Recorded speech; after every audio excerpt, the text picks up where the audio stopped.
नमस्कार दोस्तों, मैं Rajeev Bajaj, central council member of ICSI। You are watching Consultease और हम लोग आज बात करेंगे कंपनीज अमेंडमेंट एक्ट के ऊपर। कंपनीज अमेंडमेंट एक्ट, जैसा हम सबको मालूम है, रिसेंटली कुछ चेंजेस अनाउंस करी हैं गवर्नमेंट ऑफ इंडिया ने, और उसमें जो डेफिनेशंस हैं हम आज उसकी बात करेंगे। सबसे पहले तो एसोसिएट कंपनी की जो डेफिनेशन है section 2(6) of the companies act, उसमें एक अमेंडमेंट करा है जिसमें सिग्निफिकेंट इन्फ्लुएंस को फर्दर डिफाइन किया है कि जिसमें कंट्रोल एटलीस्ट 20% कंपनी का हो, तो उस केस में सिग्निफिकेंट इन्फ्लुएंस एक कंपनी का दूसरी कंपनी पे माना जाएगा। और टोटल वोटिंग पावर और कंट्रोल और बिजनेस डिसीजन में पार्टिसिपेट करने का कंपनीज अमेंडमेंट एक्ट में एसोसिएट कंपनी की डेफिनेशन में कवर किया है। उसके बाद सेक्शन 2(6) में जॉइंट वेंचर को फर्दर डिफाइन किया है, जिसमें दो अगर अलग अलग कंपनीज साथ में मिलकर काम करती हैं तो उसमें जॉइंट वेंचर एग्रीमेंट और जॉइंट वेंचर अरेंजमेंट अगर होता है पार्टीज़ के बीच में, तो वो जॉइंट वेंचर की डेफिनेशन के हिसाब से एसोसिएट कंपनी में सेक्शन 2(6) में कवर होंगे। और joint control of rights and assets उसको एक एसोसिएट कंपनी की डेफिनेशन में कवर किया है। कॉस्ट अकाउंटेंट हम सबको मालूम है 2(28) में कॉस्ट अकाउंटेंट जो institute of cost and works accountant के मेंबर हैं उसको भी एक फर्दर डिफाइन किया गया है। डिबेंचर सेक्शन 230 में बेसिकली जो इंस्ट्रूमेंट जो RBI कवर करता है उनको एक्सक्लूड कर दिया गया है कि वो इंस्ट्रूमेंट डिबेंचर की डेफिनेशन में नहीं आएंगे।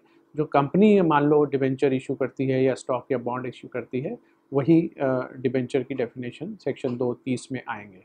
फाइनेंशियल ईयर को भी फर्दर क्लियर किया गया है सेक्शन 241 में कि 31 मार्च को जो कंपनीज का फाइनेंशियल ईयर एंड हो रहा है, that is the definition of financial year.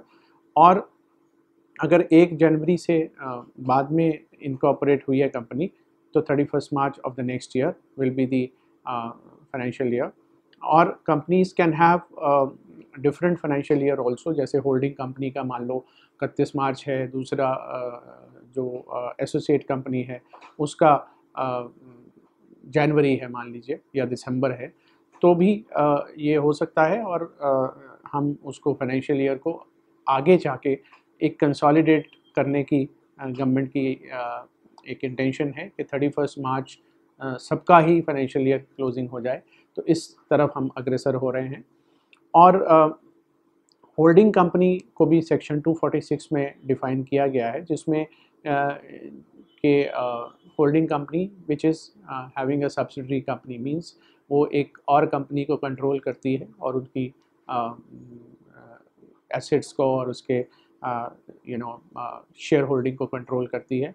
और बॉडी कॉर्पोरेट भी इसमें इंक्लूडेड हैं, ये क्लियर बोला गया है।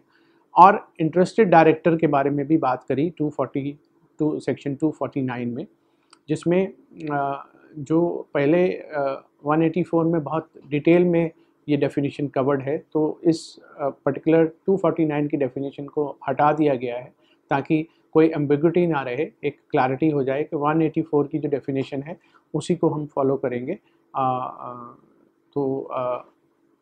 सबसे जो महत्वपूर्ण सेक्शन हमारा, जिसमें हम की मैनेजरियल पर्सनल की बात करते हैं, जो कि सेक्शन 251 में सबसे पहले आता है CEO और मैनेजिंग डायरेक्टर, उसके बाद आता है कंपनी सेक्रेटरी, उसके बाद आते हैं होल टाइम डायरेक्टर, और उसके बाद CFO। और CFO can be a cost accountant or a chartered accountant or anybody having the financial qualification।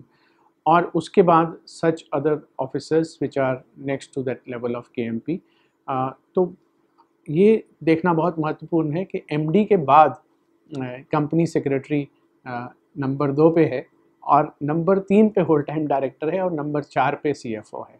तो हमें इस कंपनीज एक्ट की जो डेफिनेशन है उसको बड़े ध्यान से समझना चाहिए, और ये इंटेंशन दिखाता है गवर्नमेंट का कि किस तरह से वो हायरार्की में लोगों को देखते हैं तो मैनेजिंग डायरेक्टर के बाद कंपनी सेक्रेटरी का भी बहुत बड़ा रोल रहता है।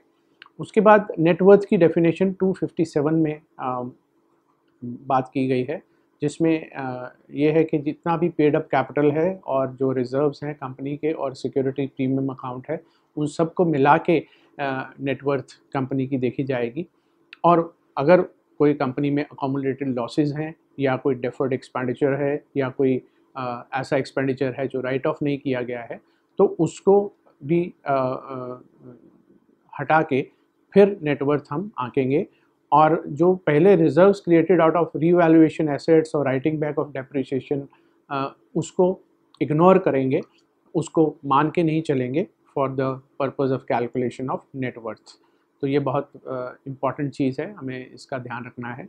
पब्लिक कंपनी में सेक्शन 271 में एक बताया गया है कि भी जो प्राइवेट कंपनी नहीं है वो पब्लिक कंपनी है, नंबर 1, ये तो बहुत ऑब्वियस है। और एक मिनिमम पेड अप कैपिटल है उसके पास, और it is not a subsidiary of private company और डीम्ड पब्लिक कंपनी है। तो इसमें जो पब्लिक कंपनी जिसमें पब्लिक का निवेश है, मोटे तौर पे हम ये मान के चलें कि उसको हम पब्लिक कंपनी में कवर करेंगे। उसके बाद पब्लिक फाइनेंशियल इंस्टीट्यूशन 272 की डेफिनेशन है। हम सब जानते हैं पब्लिक फाइनेंशियल इंस्टीट्यूशन जैसे LIC है, जैसे इंफ्रास्ट्रक्चर डेवलपमेंट फाइनेंस कॉरपोरेशन है, UTI है, और भी जैसे बड़े बड़े इंस्टीट्यूशंस हैं। तो वो सेंट्रल गवर्नमेंट और स्टेट गवर्नमेंट लॉ के तहत पब्लिक सेक्टर अंडरटेकिंग्स बनाती है। तो वो सब जो हैं वो पब्लिक फाइनेंशियल इंस्टीट्यूशन की डेफिनेशन में कवर होंगे। और 51% इक्विटी अगर सेंट्रल गवर्नमेंट और स्टेट गवर्नमेंट के पास है तो और वो फंडिंग में फाइनेंशियल सर्विसेज में है, तो वो पब्लिक फाइनेंशियल इंस्टीट्यूशन की डेफिनेशन में कवर हो जाएंगे। रिलेटेड पार्टी ट्रांजैक्शन सेक्शन 276, जिसमें डायरेक्टर और उसका रिलेटिव या कोई KMP और उसका रिलेटिव या कोई ऐसी बॉडी कॉर्पोरेट जिसमें उनका दखलंदाजी है और उनका कंट्रोल है, वो सब जो है सेक्शन 276 में रिलेटेड पार्टी ट्रांजैक्शन में कवर होते हैं। तो ये भी हमें आजकल बहुत ध्यान रखना पड़ता है कि कौन सी ट्रांजैक्शन रिलेटेड पार्टी ट्रांजैक्शन है, और उसका फिर प्रॉपर डिस्क्लोजर हमें देना पड़ेगा जब भी हम रिलेटेड पार्टी ट्रांजैक्शंस कर रहे हैं। और स्मॉल कंपनी सेक्शन 285 में कवर किया उसने डेफिनेशन में, कैपिटल नॉट एक्सीडिंग 50 लाख्स और such higher amount as prescribed. पहले ये 5 करोड़ था, तो अब 50 लाख की एक डेफिनेशन में ले आए। और turnover of the previous financial year not exceeding 2 crore और such higher amount as prescribed not exceeding 100 crore. तो पहले वो 20 करोड़ का एक दायरा रहता था, तो इसको दोबारा से स्मॉल कंपनी को डिफ़ाइन किया गया है ताकि स्मॉल कंपनीज़ का प्रॉपर एक उनका एक ध्यान रखा जाए और उनकी जो उनको ईज़ ऑफ डूइंग बिजनेस का जो गवर्नमेंट का पॉलिसी है उसमें उनको प्रॉपरली कवर किया जाए।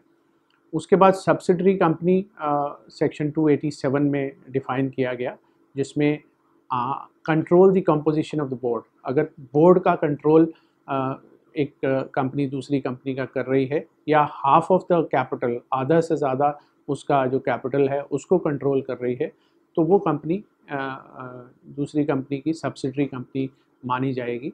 तो इस तरह से बहुत क्लियर डेफिनेशन दी गई है ताकि एक होल्डिंग और सब्सिडरी की डेफिनेशन को कैसे समझा जाए, ये कंपनीज अमेंडमेंट एक्ट में काफ़ी तफसील से बताया गया है। उसके बाद टर्नओवर की डेफिनेशन सेक्शन 291 में कि क्या टर्नओवर क्या होता है। जो कंपनी का ग्रॉस अमाउंट ऑफ रेवेन्यू है, जो भी वो सेल कर रहे हैं या सप्लाई कर रहे हैं या डिस्ट्रीब्यूट कर रहे हैं, वो सब मिला के, मतलब जो भी कंपनी का एक आमदनी का जरिया है वो रेवेन्यू को सबको टोटल करके वही कंपनी का एक टर्नओवर माना जाएगा। तो ये सेक्शन 291 में बहुत क्लियरली डिफ़ाइन किया गया है। दोस्तों, अगर आपको हमारा ये वीडियो अच्छा लगे तो आप अपने सुझाव दीजिए, अपने दोस्तों में शेयर भी करिए, और कोई भी आपका क्वेश्चन हो तो मेरा ये डिटेल्स आपके पास हैं, आप मेरे से डायरेक्टली कभी भी कांटेक्ट कर सकते हैं। धन्यवाद। Thank you for watching कंसल्टीज।